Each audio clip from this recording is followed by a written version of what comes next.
The game is in great shape. We have 351 Division I schools, 1,200 coaches, 4,000 players. There's not much going wrong with any of those people. Is there something wrong? Yeah, okay, there's something. And anything of the size of that magnitude, whether it's a business or organizations, whatever you want to, there's going to be problems. I think we have less problems than most organizations of similar sizes or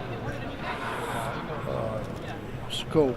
And we have to, that doesn't mean we can't, we don't have to worry about it, don't have to try to work to make it better every day, but we have a great game. We have great balance, we have great players.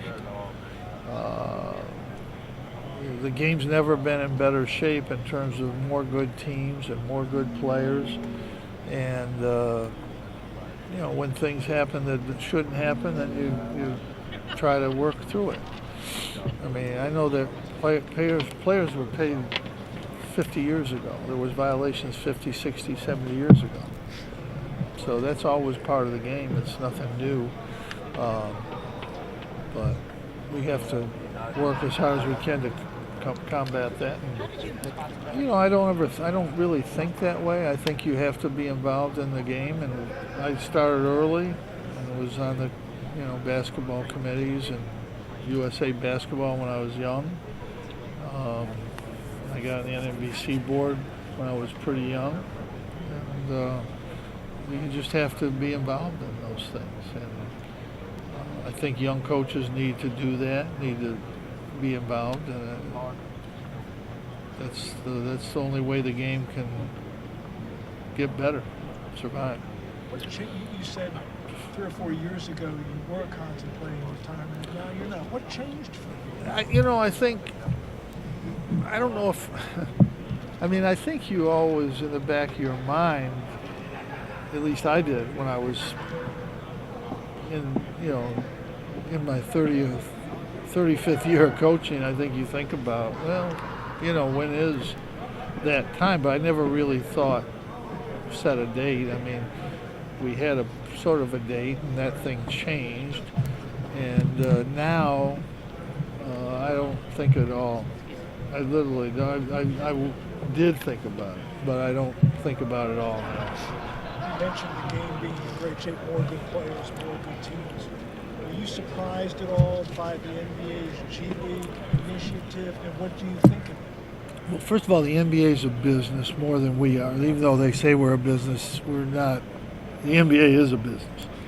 The NBA is going to act in their best interests. I like Adam Silver. I like the players.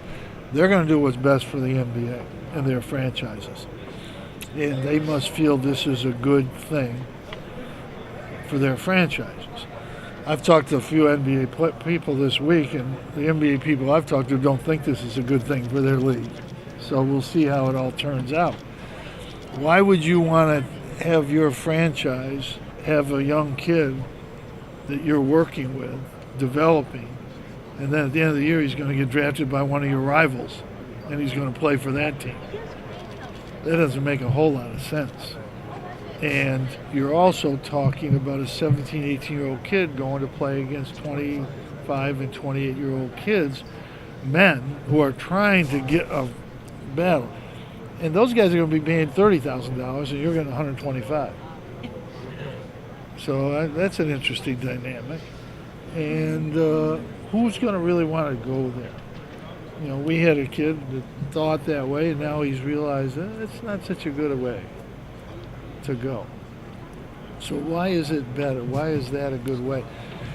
With some kid that maybe can't get to college and a pretty good player and says, well, I'll go there, but that's not who the NBA wants to get.